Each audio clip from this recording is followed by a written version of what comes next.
Et coucou, bienvenue dans ma nouvelle chronique pour ce mois de décembre, donc mois de Noël. Donc, comme le nom de ma chronique l'indique, j'aime pas Noël, et alors ? Alors, petite parenthèse, pour ceux qui regardent l'émission avec des enfants, si vous ne voulez pas risquer le spoil absolu et l'horreur totale à quelques jours de Noël, je vous conseille de les éloigner de la vidéo. Merci. Il risque peut-être d'y avoir un petit peu de violence aussi. Mais bon, je fais ce que je peux. Pourquoi j'aime pas Noël ? Déjà, je suis assez réfractaire aux dates obligatoires, aux choses aux préétablis. Enfin voilà, déjà ça, c'est pas ma tasse de thé d'une manière générale. Mais en fait, Noël et moi, on a vraiment démarré sur un très très mauvais pied. Je vous explique ça tout de suite. Je précise aussi que là, je vais perdre effectivement une grande part de... Enfin, mon image de marque risque d'en prendre un coup, mais je m'en fous, ça tombe bien. Voilà, j'ai comme tous les enfants cru au Père Noël parce que mes parents m'ont raconté cette jolie petite histoire, n'est-ce pas ? Du Papa Noël qui vient dans la cheminée. D'ailleurs, chez moi, il est là. Je vous le présente. Enfin, il est là, mais pour pas très longtemps, hein. Donc, comme tous les enfants, j'ai cru au Père Noël qui passait dans la cheminée et qui venait apporter des cadeaux aux enfants sages et qu'à ceux-là.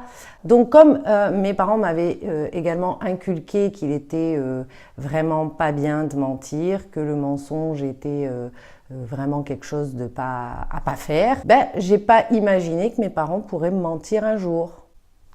Vous le voyez arriver le bug là ? Donc, quand à 7 ans, après une grosse crise dans la cour de l'école où j'ai carrément collé un marron à un petit camarade de classe qui était en train de m'expliquer que le Père Noël n'existait pas, j'avais une confiance absolue en mes parents.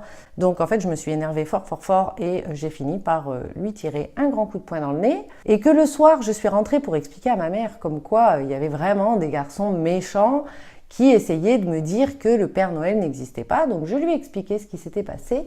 Et là, quand j'ai vu son visage changer de couleur et qu'elle m'a regardé genre... je me suis dit, ah non, c'est pas possible. Et là, je vous dis pas le traumatisme que j'ai vécu. Ça a été... Alors là, je vais arrêter de faire l'imbécile 2 secondes. Ça a été hyper violent. Mais vraiment, pour moi, ça a été hyper violent. Parce que c'est à partir de ce moment-là que je me suis rendu, je pense, clairement compte que on pouvait tout à fait dire des choses quand on était adulte avec beaucoup d'assurance et faire l'inverse parce qu'on dit que ce petit mensonge-là, c'est pour la jolie petite histoire et tatati et tatata. Résultat des courses, à 34 ans exactement, je travaillais ça en thérapie, quand même. Bon, je vous l'avais dit que j'allais... Je m'auto-détruis toute seule. Donc voilà, ça c'est une première chose. En fait, j'ai vraiment eu du mal à digérer cette notion de mensonge pour le bien ou mensonge pour ceci. Enfin bref, ça a créé un vrai bug dans mon cerveau à ce moment-là parce que je pense sincèrement qu'il n'y a pas de mensonge pour le bien ou mensonge pour protéger ou mensonge... Non, le mensonge c'est pas bien. Point barre. Ok, donc le Père Noël, voyez-vous, c'est pas forcément mon pote. Ça, c'est une première chose. La seconde chose, alors, qui là va toucher d'une manière plus générale cette fête-là, c'est que je pense que l'idée de Noël pour réunir toute la famille, faire un repas entre nous, partager du bon temps, partager de l'amour avec nos proches, c'est super. C'est absolument, voilà, cet égrégore-là, il est juste magnifique. Et là, j'aurais envie de dire bravo, quoi. Mais ouais, bravo. Sauf que aujourd'hui, et autant chez les enfants que chez les adultes, ce que moi je ressens à la période de Noël, c'est de l'hyper-consommation. C'est de l'hyper, tout est hyper. Même si les moyens sont légers, il y a des familles qui vont s'endetter, faire des crédits pour faire des cadeaux de Noël démentiels à leurs enfants. Mais why ? Mais expliquez-moi pourquoi ? Je comprends pas. Là, vraiment, je comprends pas. Deuxième bug pour moi, Noël. Là, c'est... Ça marche pas, ça cale pas. Noël dans l'idée de partager, de se retrouver en famille, voilà, partager de l'amour, partager du bon temps. Ok, se faire des présents, des petits présents, voilà, des choses qu'on sait qui vont faire plaisir, c'est-à-dire prendre du temps pour réfléchir aux personnes qu'on aime et qu'est-ce qui pourrait réellement les toucher, qu'est-ce qui pourrait réellement, voilà, leur faire plaisir. Super. Aller acheter des trucs le plus gros, le plus cher, le plus high-tech parce que c'est Noël et parce que le manque de temps actuel et nos vies complètement survoltées font que peut-être dans beaucoup d'esprits, le fait de mettre très cher, eh ben, ça rachète entre guillemets le temps qu'on ne peut pas accorder ou que voilà. Pour moi, c'est fake. Fake et fail. C'est juste... ça n'a pas de sens.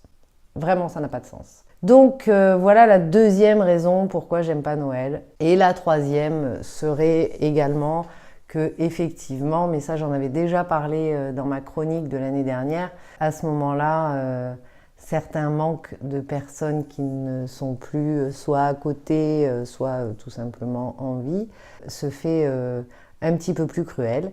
Donc effectivement, là, il y a quand même des possibilités il y a des possibilités de se connecter à eux ou pour ceux dont c'est juste la distance géographique, il y a le téléphone, il y a Skype, voilà. Mais bon, donc j'aime pas Noël, en fait c'est pas vrai. Parce que je suis quand même, je pense, quelqu'un qui est dans le cœur et que évidemment tous ces moments de réunion, de partage d'amour, forcément ça me touche. Mais ce qu'on a fait de Noël dans notre époque individualiste et survoltée me correspond pas. Alors, je vous dis pas que c'était mieux à l'époque où on offrait une orange et encore que. Et encore que.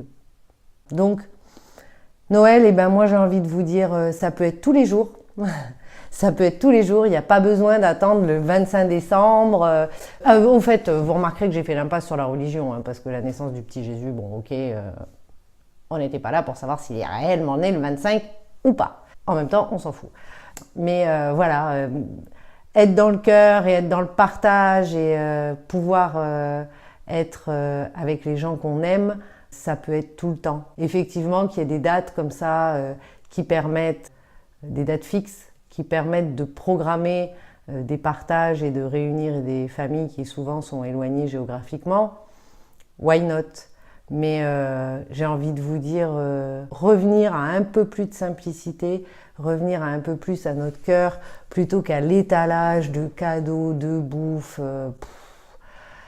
les trois quarts du temps d'ailleurs, au moment de Noël, bah, tout ce qu'on nous propose de denrées un peu plus que d'hab, on va dire, bah, essayez de savoir un peu si c'est pas du saumon d'élevage, du canard d'élevage, enfin voilà, est-ce que les animaux, quelques mois avant Noël, ne sont pas encore 2 fois plus malmenés pour pouvoir faire du fric, quoi. Voilà, en fait... c'est exactement ça, mon problème avec Noël. C'est que, et d'une, j'ai été traumatisée petite. Ok, ça c'est fait, je l'ai bossé parce que j'ai fait des thérapies, hein. Bon, pas que là-dessus, on se détend quand même, mais enfin quand même, il a fallu. Et que cette notion de fric et de tout à outrance, moi, me met mal à l'aise, me dérange. Donc en fait, j'ai envie de vous dire là, je vais commettre un acte très très très violent. Donc, je vous avais prévenu, éloignez les enfants.